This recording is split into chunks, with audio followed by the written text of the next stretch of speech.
Welcome to Wednesday, June 2nd of the SoReal Sports Podcast with your host, the CEO/owner of SoReal Studios LLC, Lamar SoReal, and my partner in crime all the time, Reggie Walker. What's going on, man? What's going on, man? It's some stuff going on in the sports world that we have got to address. Yes, we do. We got some sports going on, but how was your Memorial Day weekend? Memorial Day weekend was really one day. I actually had Memorial Day off. I was actually spent a lot of time with the kids. My mom's here visiting. She'll be leaving Monday. So always nice to, get a chance to see her because I'm so far away. And I went broke, but everybody happy, of course. You know how that go. Yep. Everybody else is always happy when you go broke. My Memorial Day weekend was pretty good. Spent time with my son. Was able to keep him one extra day. Let's see what else went on. That's it, pretty much. Just spent time with my son. Spent time with my family. Just chill. Oh, I spent time with the in-laws. I forgot. I spent time with the in-laws on Memorial Day. So that was pretty fun. I'm just getting prepared for this anniversary that we have. Our 1 year anniversary is coming up. So I'm getting prepared for that. I know we're going to have so much fun on that one. And we're doing something rare. We actually having the kids on our 1 year anniversary. So that's going to be something very different from normal. Should have came up here. Oh, whatever. We'll come up there later. Well, I know I'll be making a trip, but anyways, let's get to the sports. You are absolutely right. A lot of things have happened this past weekend. So let's get started on that. First thing we're going to knock out is who got eliminated. So let's go ahead and get them out the way. In a 4-game sweep, the Miami Heat was eliminated. Also, you want to say it or you want me to say it? We got a gentleman's sweep. The gentleman's sweep happened to the Boston Celtics. So we got 2 teams that are eliminated. I'm still drowning myself. That's pretty much it, right? Yeah, that's all as of now.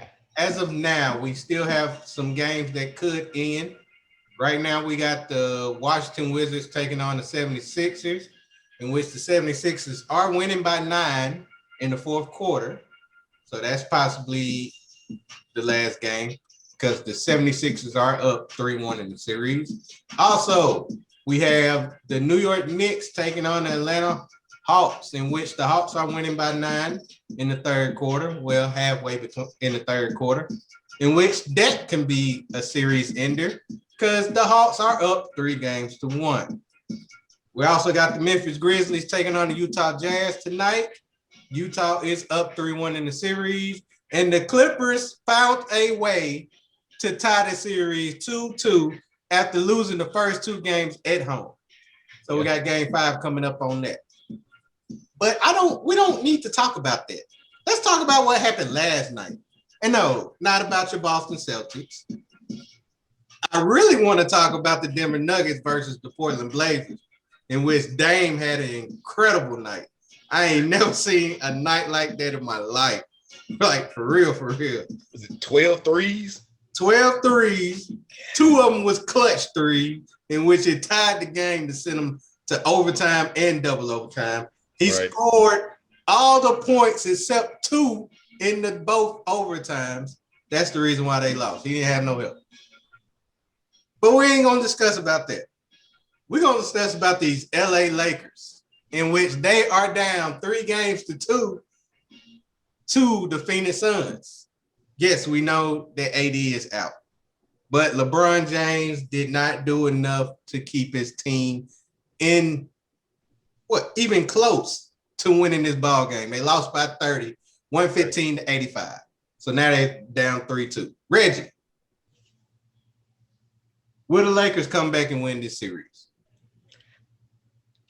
Originally, I had Lakers in 7 simply because I'm just gonna the elephant in the room is the fact that nobody wants to see LeBron James exit on first round. I feel like that I felt like there was some way that they would edge it out in 7. Looking at the way they have been playing, I'm definitely going to go ahead and just say no, they're not coming back. It's the wrap without AD. Had it not been for the 2 games that AD came in and scored 30 plus points, they would not be in the situation that they are in right now. They would be eliminated. Honestly, they would be done. So I honestly think that they will not be able to carry it out. AD is gone. No timetable on his return that I have seen. So yeah, I don't feel like the Lakers can make a comeback. Originally I did, but as of right now, looking at how they play together, and even with the leader of their team, LeBron James, like you said, he did not do enough. 24 points last night, but he did not make. He came out hot. He did come out hot, but it's just not enough. If your team loses by 30, you know what I really would like to address is his sportsmanship and the fact that he always wants to exit the game when he knows it's over. What happens to sportsmanship? This is exactly what we want the kids to load and grow up with and appreciate and have a love for is, the camaraderie of the game. Tom Brady is another one. He always wins situations like this.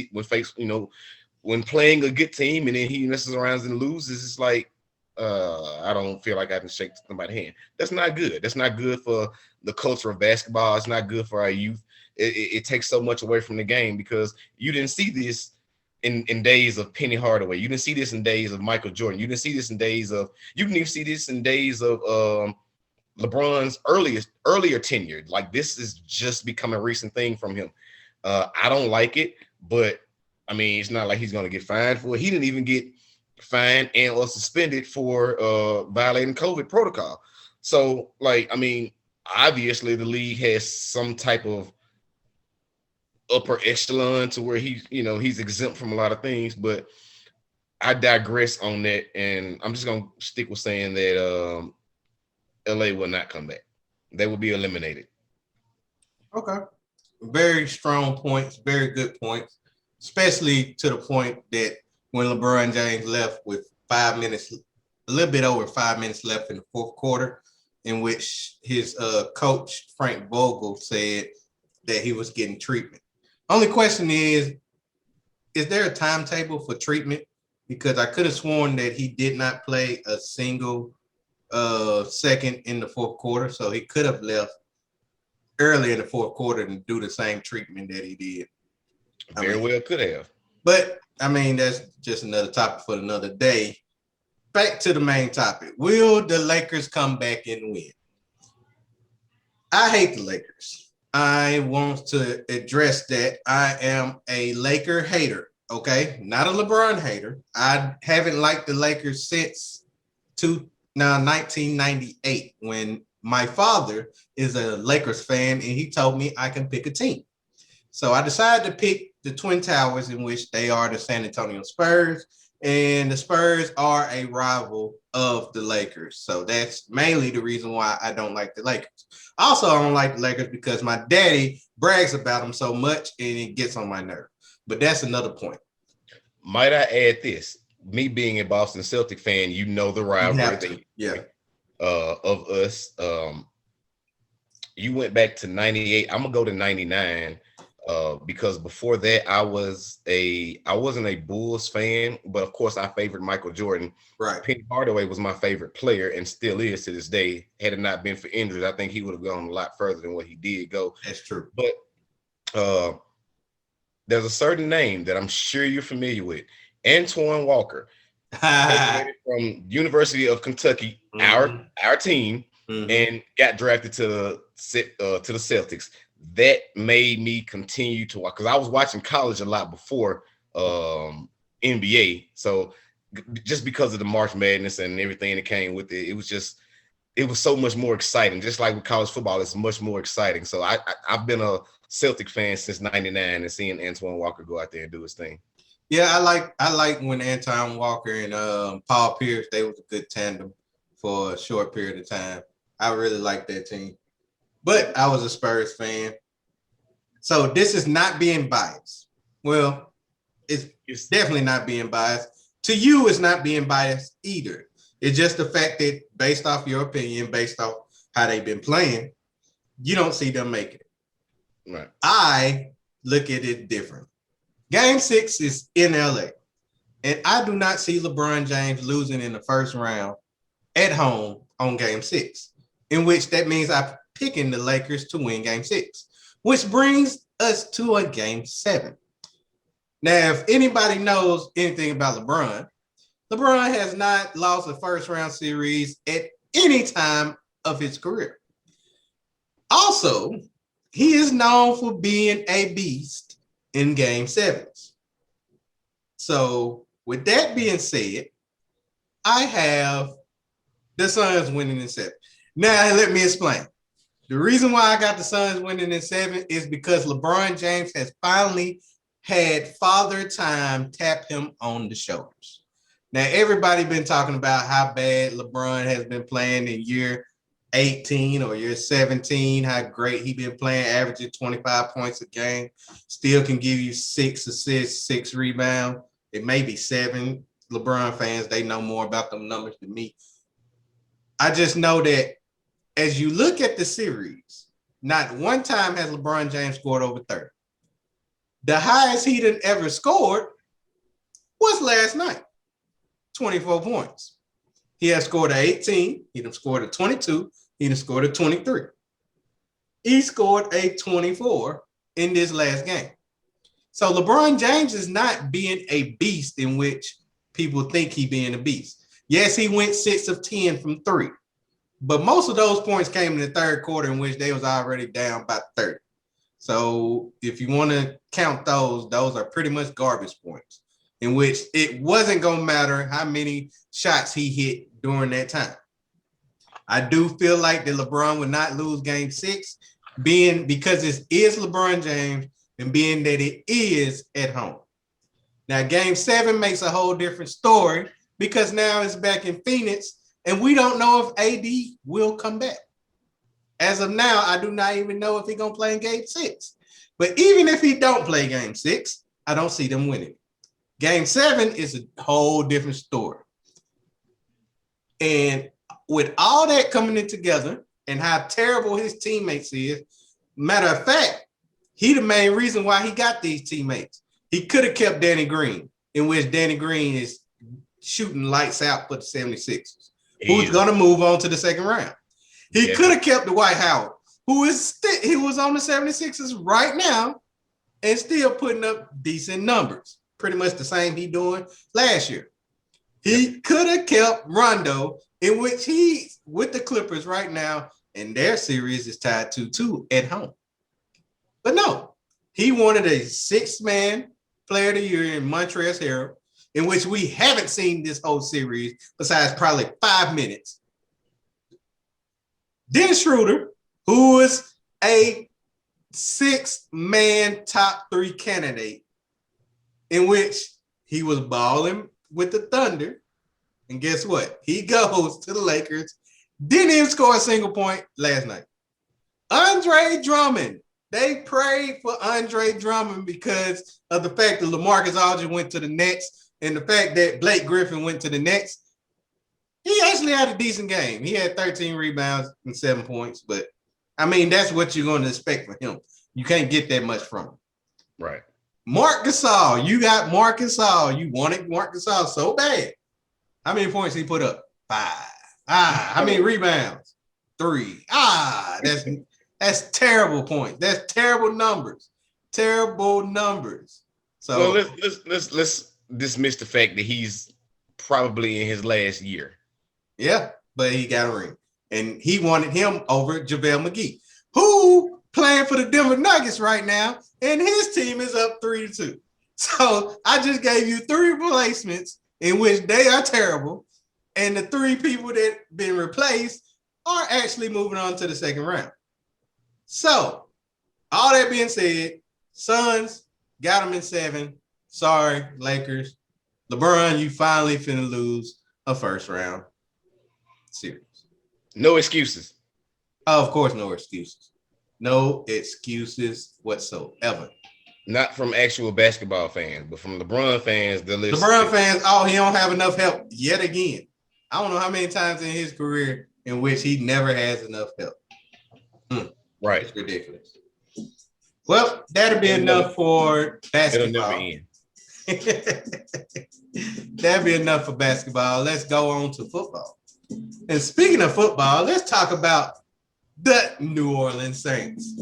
Reggie's team, in which they have too many quarterbacks. They got Jameis Winston. They got Ian Book. Is that it? No, it's one more. Taysom Hill, in which he has commented that he is sticking straight to being the quarterback at the quarterback position. So he's actually trying to fight for the number 1 quarterback spot against Jameis Winston. And Ian Book, if you want to add Ian Book to it. I wanted to talk about this topic because Reggie knows more about this than I do. I just want to say this quote from Taysom Hill. He said, trying to go up against Jameis Winston for the quarterback job is something that I'm not taking lightly, and I'm going to give it everything I got. Look, at the end of the day, when I first got here and I started doing all this stuff, the answer when I was asked, hey, what's the end goal for you, has always been to play quarterback. I'm a quarterback at heart, and that's my mindset. That is really nice when I can tailor all of my offseason program to being as good of a quarterback as I possibly can. Now, Reggie, with him making this quote, does Taysom Hill have a chance of the starting quarterback job for your New Orleans Saints? No, they will definitely not go with him unless he gets in there and competes and overachieves Jameis Winston, who is an well-established quarterback. I mean, he did get 30 for 30. So, like, we know who he is. We really don't know who Taysom Hill is at being a starting quarterback. I think that his roles will still be the same. I don't believe that Sean will give him the opportunity unless he outshines Winston on several different levels. And I just don't think that he does have it. He doesn't have the arm strength. He does have the recognition of being a good pocket passer, only in certain situations, especially in slant situations or quick outs. Him being able to hold the ball, I think that he makes bad decisions. Me being a fan, I wouldn't like that, because when that clock is ticking, we know how that can turn out. Like, look at your quarterback last year, Jared Goff. When the clock is ticking and you have to make a decision and you don't, you end up in a bad situation. Right. I don't like him at number 1. I don't like Jameis Winston at number 1. Yeah, I don't like either one of them at quarterback. Taysom Hill, not.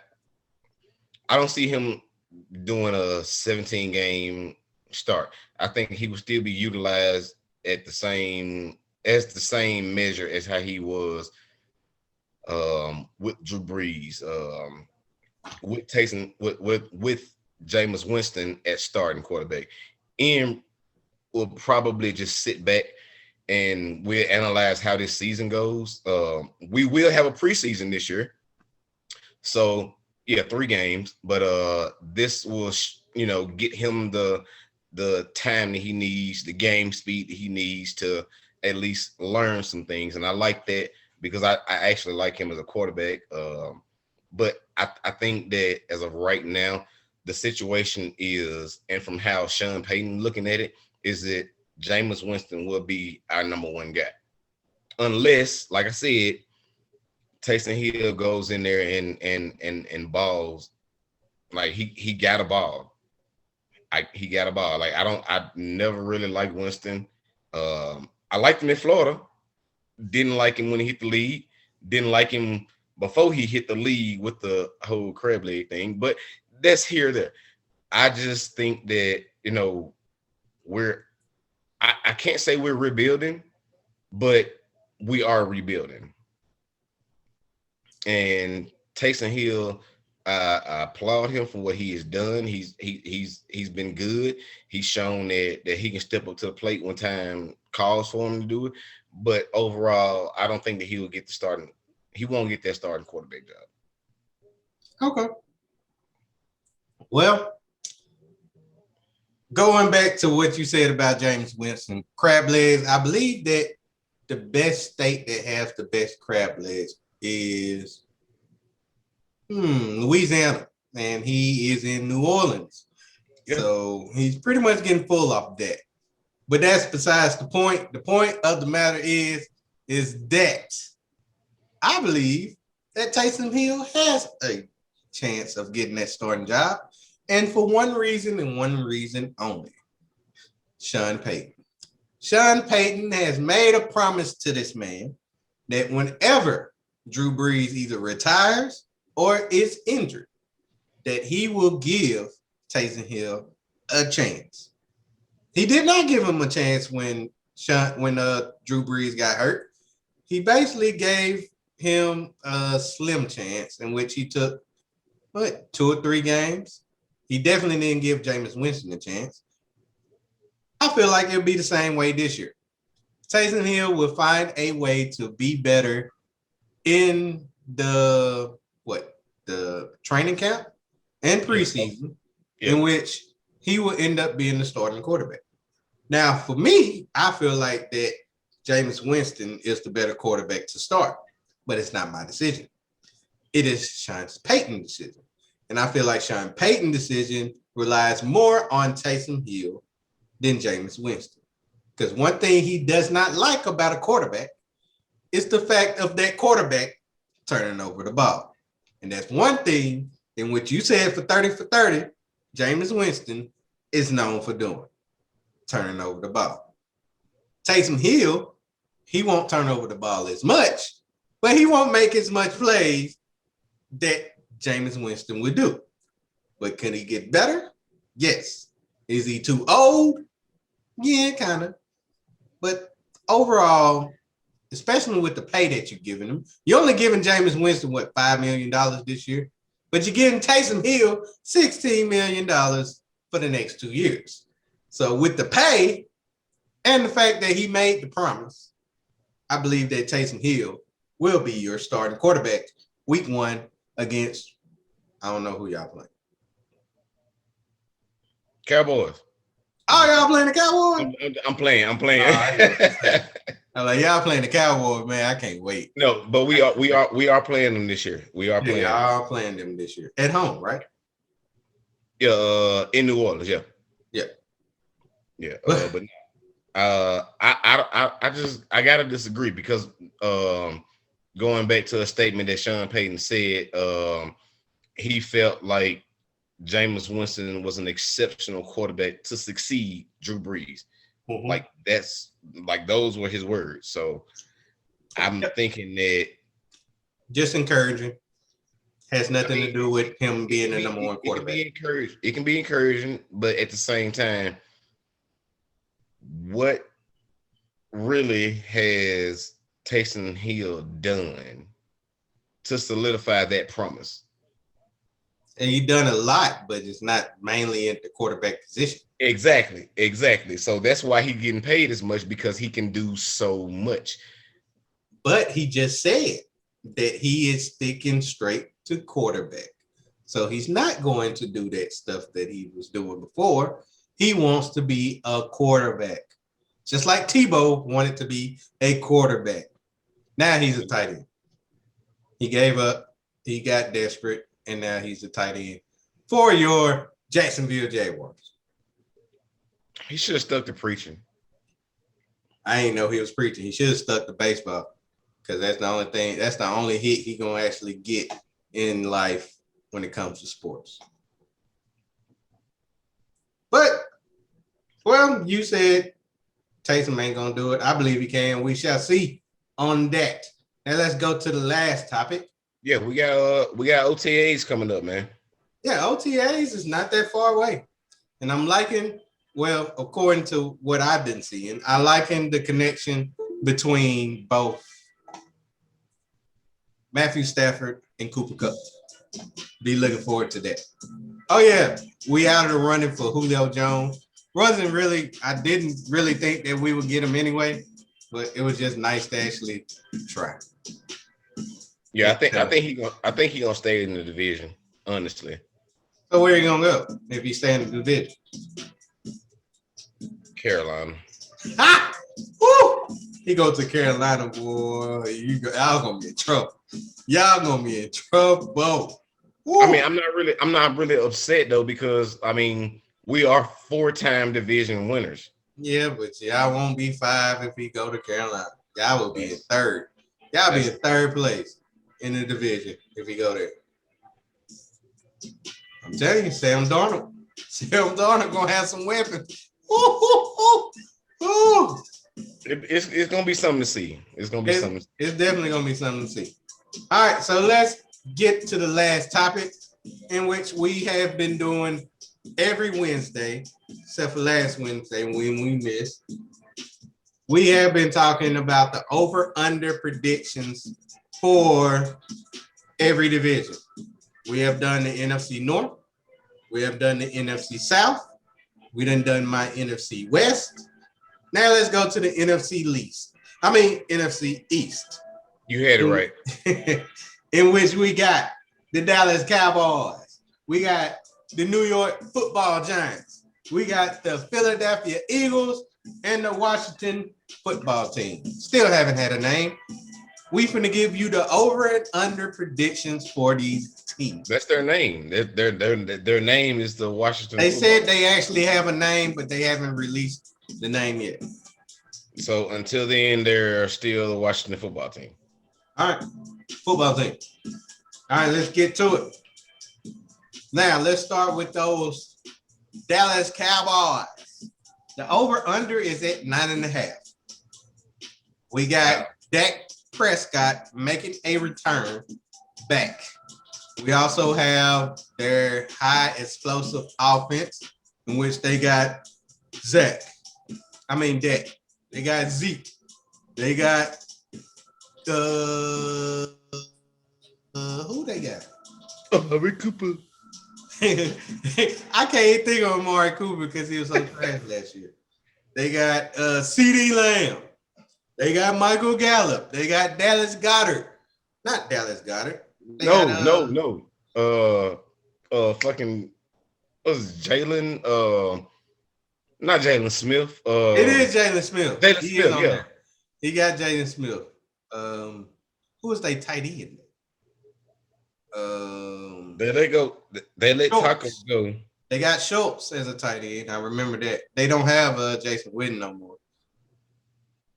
But they supposed to have a high explosive offense. Defense supposed to be decent. So with all of that, Reggie, over or under 9.5, Dallas Cowboys. As much as I want to say under, as much as I want to say it, they probably will still be under. I'm going with under 9.5. They will end their season at. They're known for 8-8, but it's 17. They are, but this is a different season, so it's 17 games now. I know. I really want to put them at straight up 9. I don't think that they will go over that, and it's only because 9-8 of strength of play. Only. So 9-8. 9-8. Okay. Under. You got them at the under. Well, Reggie, I hate to be a bearer of bad news, but Reggie, I have to agree. Yeah, I agree with you.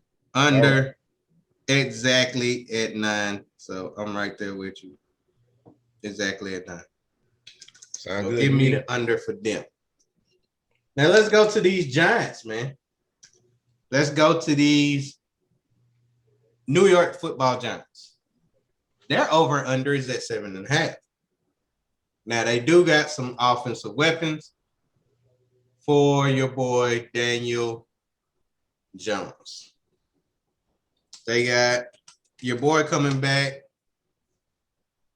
Dude with the big legs.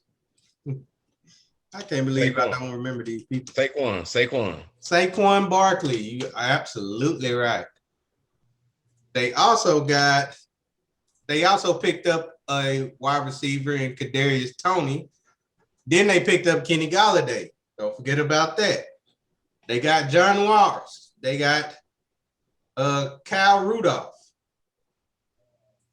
Dang, they got some weapons. Remember? Even Kevin Benjamin then came out of retirement and became a tight end for them. They got some weapons. They still got Sterling Shepard and Darius Slayton, Jabril Peppers. They got nice defense. The only problem they got is the quarterback position. They should have picked up Eli Apple. That's what they should have did. Remember, they drafted him, so they couldn't pick him up. They should have got him back. So, will they go over or under 7.5? And you just made a point on this. The only thing that they need is quarterback. I'm not feeling Jones at quarterback, but they did just pick up what's the guy named Mike Glennon? Not Mike Glennon. Yeah, they did. They picked him up. Not Mike Glennon. Come on. They picked him up. So it's all people you want to give up Mike Glennon.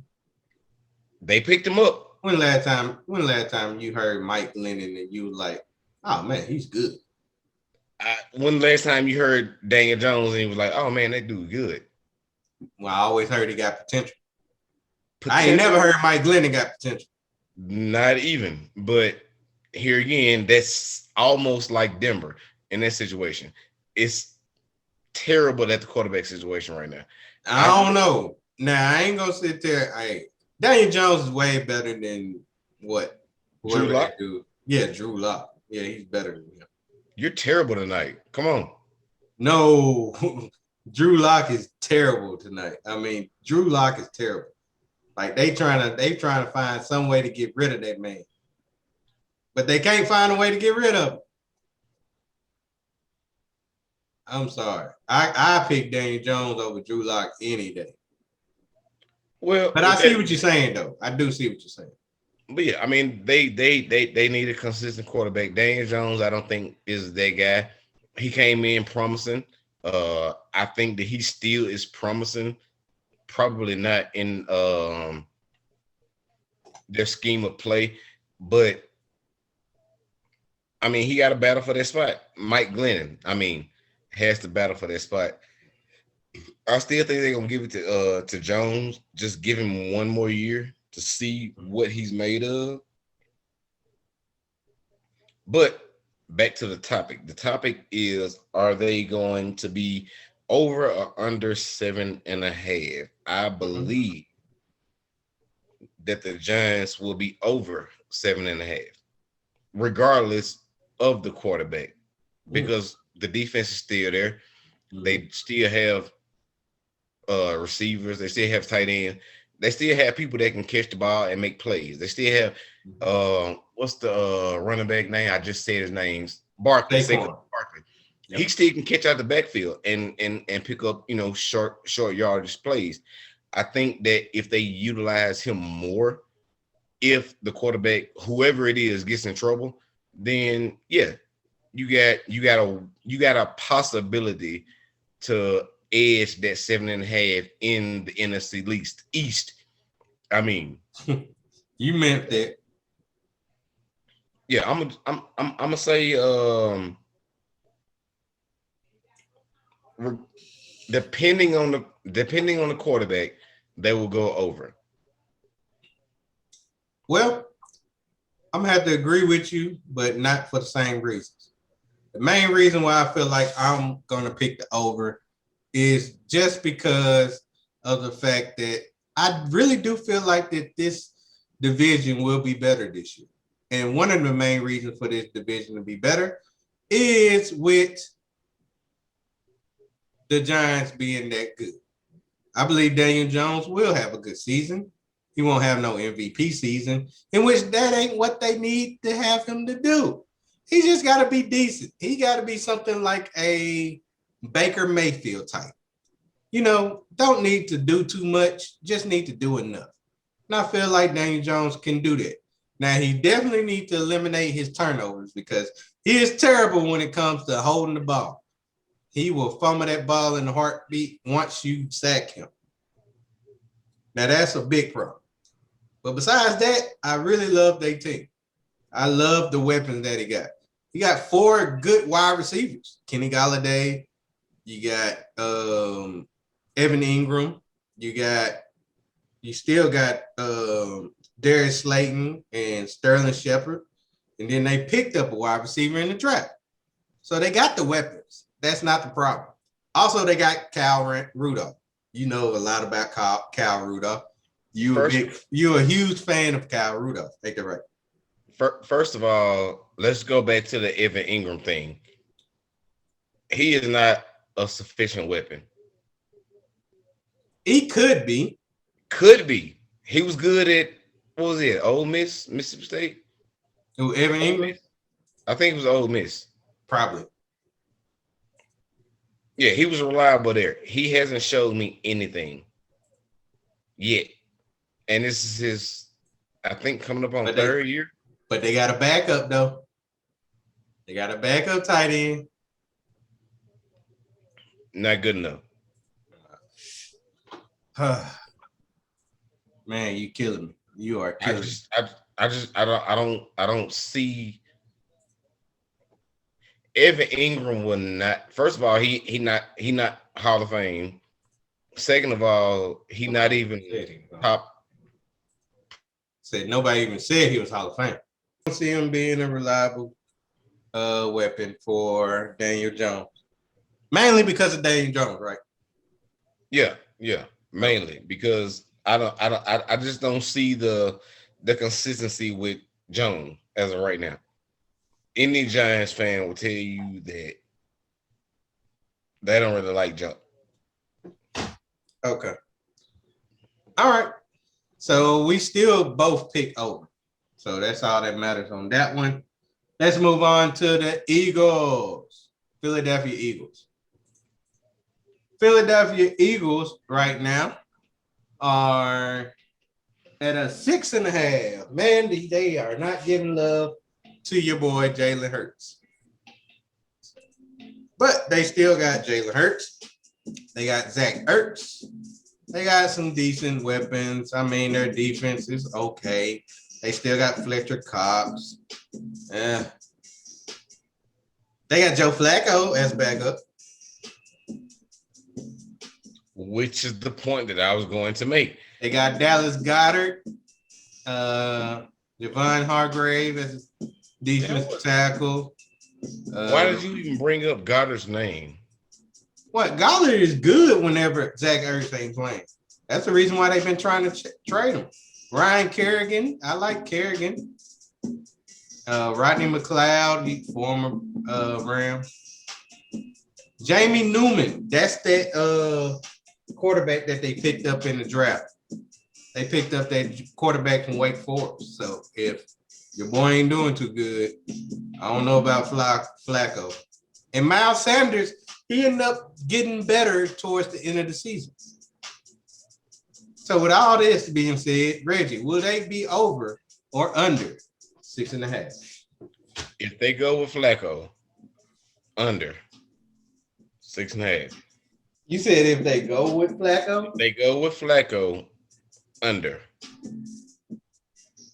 I do not believe in him. I'm confused. Hey, hold on. Why he even got. All right, Reggie. Over under on these Eagles, 6.5. What you got? It's the same thing. I feel like It depends on who's starting at quarterback. If we giving it to Flacco, definitely under 6.5. If we giving it to Hurts, I'm gonna say over 6.5. And I'll go as bold as to say this: Eagles will win 9 Oh wow. Jalen Hurts will make with Hurts. with Hurts that the Yeah, Eagles will win 9 games. I can confidently say that. Yes. Reggie, I feel a sabotage coming in which in which Jalen Hurts will not take his team over 6.5 because they will only win 5 games. 5 wins for one of them will be against the Cowboys, but they will only win 5 games this year. I feel a sabotage going on. I really don't believe that they have too much faith in Jalen Hurts, and I believe they're trying to ruin this man in which they will find some way to make him look bad. Mainly because look at the head coach that they got. Head coach, I do not believe in whatsoever. I do not believe in any coaching scheme that this head coach can do. Did you see his first press conference? This man was nervous as hell. And if he's nervous in a press conference, I know damn well he's going to be nervous in an actual game. If they would have had a better head coach for him, I can see different. But with that, I don't see him winning more than 5 games. So I got under on the Eagles. And it won't be Jalen's fault. It's just a sabotage in play. So Jalen will be the starting quarterback. Yeah, he'll probably start for probably 12 games out of the 18, out of the 17.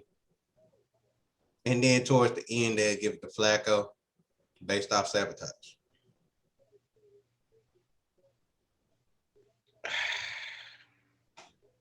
So give me the under on Jalen Hurts, man. I'm sorry. Okay. Last but not least, let's go with the Washington football team. I really like this football team. Me as well. I think I can see them winning the division. I also can see that too. But their over-under is at 8.5. They do have Fitz Magic. They also got Taylor Heineke as the backup. They did pick up Curtis Samuel. They still got Adam Humphries, Terry McLaurin, Kyle Allen as another quarterback. I like their defense, in which obviously Chase Young.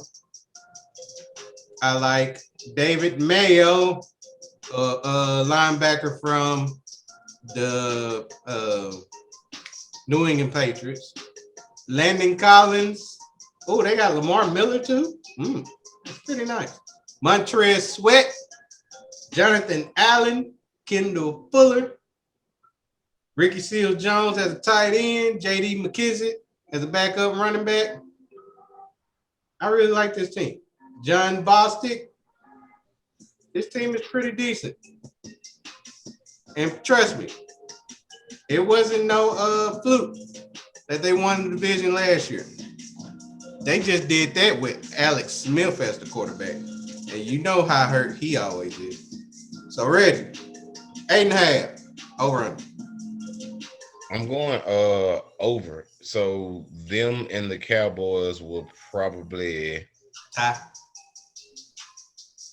I'm not confident in saying the tie. I think they will edge the Cowboys.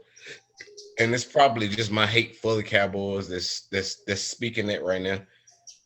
But I can see that. give me 10-7. 10-7. Reggie, I don't know what's going on tonight, but we are thinking alike except for the Eagles. I got 10-7 too on these Washington football team. I believe Fitz Magic will find some way to bring in some kind of magic against a really good, respectable team, and they'll find a way to win. and the teams that he's supposed to beat, he'll be 50-50 on them. Right. Which is pretty much a typical Fitzmagic season. That's true. But even with all that, in their division, they would sweep the Eagles. They will go 1-1 against the Cowboys, and then possibly 1-1 against the Giants. So that's 4 wins as of that. And I said that he'll win 2 games, 2 or 3. Then he'll go 50-50 because I know it's 6 good teams that he's going to face. So he'll go 50-50 on that. And then the rest of the time, he'll just win the games he's supposed to win. So I got 10-7. 10-7 with Fitzmagic. That is crazy.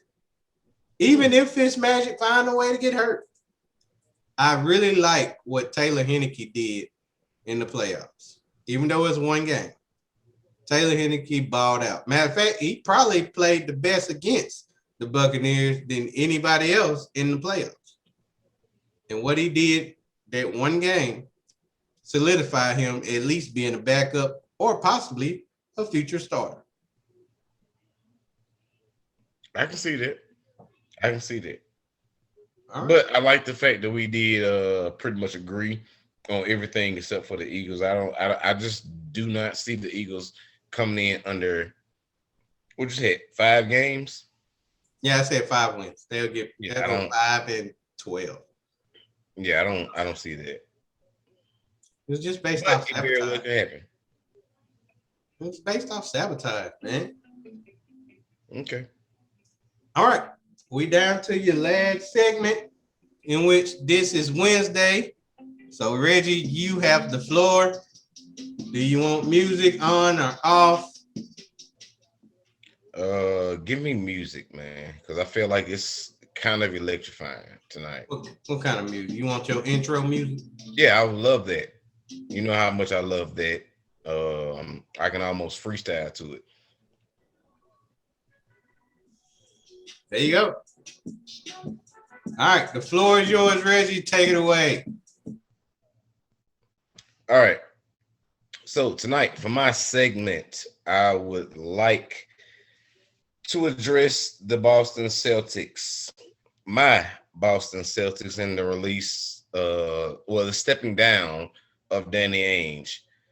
It's almost a happy but sad time for me. I felt like this is one of those things that needed to be done 4 years ago. Just off the simple fact of how we've traded, off the simple fact of how we've done in the draft. We haven't done anything spectacular. We haven't done anything explosive. Nobody wants to come to Boston. Nobody wants to actually contend. We can't go out and get anybody that actually wants to contend. We have been, and Lamar, you know, I've been saying that we need a 5 more than anything overall in the last 4 years. Al Horford wasn't the answer. Yeah, we just need a solid 5. We need a veteran 5. We haven't had that. The fact that it has been overlooked for so long has gotten under my skin. The fact that Danny Ainge is not making the correct plays for our organization as far as being a contender, because we have everything else. But as far as a 5 go, he just overlooks the fact that we are getting dominated down low. Every single team that we play. I don't care if it's the Heat versus Bam Adebayo. Bam Adebayo can outball any 5 that we got. And that's dating back to last year. Let's go further. Al Horford, Daniel Tice. These are not true 5s. We need somebody that can actually get down there, put their back to the basket, and play ball. Had we got, for example, an Andre Drummond 4 years ago, cool. I'm 100% behind it. Yeah, he can't shoot free throws, but that's not what we need him for. We need him to get offensive and defensive rebounds. The fact that we haven't traded for and or got anybody in the draft to do that, that's beyond me. That cannot go on. Do I agree with the situation as far as moving Brad Stevens up? No, I'm not all for that. Let's see how it plays out, because as of right now, there's nothing that I can do about that, nothing that the organization can do about that, because that's what they chose to do. I feel like the whole dynamic of the game needs to be changed from front office all the way down. Front office is handled because they obviously moved Brad Stevens up, but I think that that was the wrong decision. There are way better coaches that could have not way better coaches, way better people who think on a GM level who could have taken that position, and Brad Stevens could have stayed where he was at. Do I believe the fact that Brad Stevens deserved to be moved up? Yes, I don't think that he's underrated and or overrated. I believe that he is a good coach for the NBA. Yes, he had his little stint with Butler, making it to the tournament twice. He did his thing, but since 2012, 13, he has led my Celtics to the playoffs, and I believe that he's a good coach. Not sure how he would do as a GM. I think it's too soon for him to be in that position. The two candidates that we have lined up as of right now, as far as being a head coach, are okay. We got Jason Kidd as far as being a head coach, not solidified yet, but a possible candidate. Um, I like him. I forget the other guy name, but basically he was a bench player or a bench coach for Atlanta, I believe. I'm not sure. I have to fact check that. But I mean, either way it go, I feel like that was the right move for the Celtics organization. Uh, Also, I would like to see what he would do in terms of bringing what the team needs, because he actually knows what the team needs. I'm sure he has relayed his input, advice, strategy, thought process, game plan to Danny Ainge several times, and it has been ignored. Danny Ainge needed to do this 4 years ago. 4 years ago, had Danny Ainge not been in that situation, not saying that giving Brad Stevens was a opportunity to get us over the threshold, but I mean, come on. In the last 2 out of 4 years, we have made the Eastern Conference Finals and just haven't been enough. Even when we had Kyrie, we just weren't enough. And maybe it was because of the talent that we had on the at the point guard position, and lack thereof on the what I feel like we need to focus on as a center position was one of the major downfalls. I feel like it will be, we're not rebuilding, but this will be a test to see how long he goes. He just signed a deal, I think 2 years ago, to renew his contract. So I think Brad Stevens gonna get in there and get some stuff done, because I mean he as of right now he does have the final say in what we get, the trades and all that. I think that he knows the vision of our organization. The whole dynamic should change. What I don't want to happen is to get rid of key players that we obviously need. We do not need to get rid of Smart. And if we do, we need to get somebody of equal value. And as of right now, I don't see anybody who's available that can give us that same dynamic threat on defense. If we get rid of Jaylen Brown, that would be dumb. I don't feel like he would do that, because he knows the importance of how Jaylen Brown fits into our system. So I'm just interested to see how next year is going to go out. We finally got a full, 82 games of basketball coming up next season. Plenty of, off season. We will get the spring games again. Uh, um, I just I'm looking forward to it, but for what from what I see right now, it looks like a mistake on the Celtics behalf. But it could be a blessing and a curse at the same time. We won't know until the season starts. Well, actually, we won't know until actually like halfway through the season to see what actually happens. But I'm interested. I'm excited to see how we do.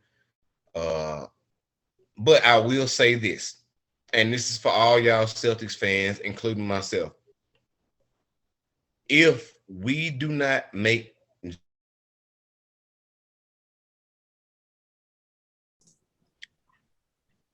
my message to the Celtics fans, including myself, is that we have to make Jason Tatum the most comfortable that he can be, because anybody that can come and snatch him up will.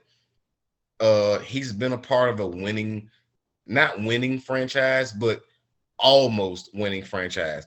He believes in himself. He believes in the team. He believes in the organization. And more importantly, he believes in Brad Stevenson's vision. So I believe that if we can solidify him, keep him locked in at a decent rate to where no one can come in and snatch him up, we have him for the next at least 5 years, which is good for us because he's young. I think Jason Tatum like 23, maybe. He may be 23. So I don't think he's 23. But overall, good job, Danny Ainge. You've done your time, and yeah, it's time to step down. I'm not sold on the fact that Brad Stevens stepped up. There are plenty black coaches that are out there that need a job. There are plenty other coaches out there with winning percentages more so than the Jason Kidd first time spot at being a head coach. And I would like to see, I just like to see growth in our organization. So yeah, that's my segment. It's a bittersweet thing, but it's more sweet than bitter because you know me. I've been complaining about Danny Ainge for the past, like I said, probably 5 years now, and it's gotten us nowhere. Like, we have done nothing. And I think that Brad Stevens, if given the opportunity, he would get in there and find the exact need for what we need. But here again, I don't know who's really available at that 5 spot to fulfill what we need. So yeah, that's my segment. It's still Go Celtics over everything. I love them. Wouldn't do without them, but we just been making some bad decisions, and I am glad that he did finally step down. All right. I do like the decision, but I do have a prediction on who y'all next head coach will be. If you want me to tell y'all. Yeah, because it's like we got Jason Kidd lined up, and it was one other guy. I want to say, who was it? Sam Cassell. No, it's definitely not Sam Cassell. Definitely not. He is not head coach material. Hey man, you better take Sam Cassell as your next head coach. What I take is him being the ugliest basketball player that ever walked the face of this earth. That's what I take. I don't know. I think he in competition. Popeye Jones was pretty damn ugly. But Sam Cassell could be a good quarterback. Good head coach for y'all. He been good assistant coaches for many different teams. I just know one thing, y'all need Lloyd Pierce, Atlanta. Oh, Lloyd Pierce. Yeah, he gets another shot. Well, that's who we looking at. We got Jason Kidd and Lloyd Pierce. Wow. Y'all want to give him another shot? Then that's fine by me. All right. Y'all know what's coming up. Muscle Shirt Friday. We will have USC. We will have NBA picks. We'll have baseball series picks. And we will have hockey picks, not just hockey series picks. Because it is getting very exciting in hockey, man. I don't know, my team out, so I stopped watching. Oh, yeah, that's right. We didn't talk about that. God damn. Oh, That's fine. That's fine. We really don't have to. no, we definitely don't have to. But yeah, I really like what hockey's been doing. I've been watching from afar. Right now, the Canadians just beat the Jets today, in which they're up. Well, that's the first game of the series. And the Golden Knights is taking on the Avalanche, in which I said whoever won between the Golden Knights and the Wild was going to end up getting beat by the Avalanche. Avalanche is already up 1-0. Yeah, I mean the Avalanche, the Avs, like they really got done justice because who do they play? The Blues? Yeah, they played blue.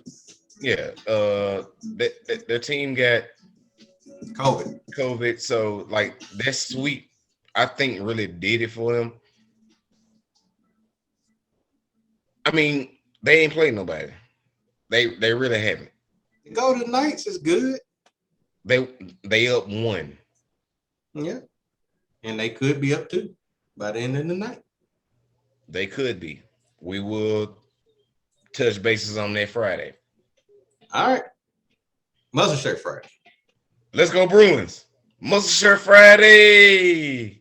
Is y'all up 1-0? Nah, it's No, tied. We're tied. Okay. All right. We'll see y'all on Friday, Muscle Shirt Friday, with another edition of the SoReal Sports Podcast. Salute. See y'all on Friday. We out.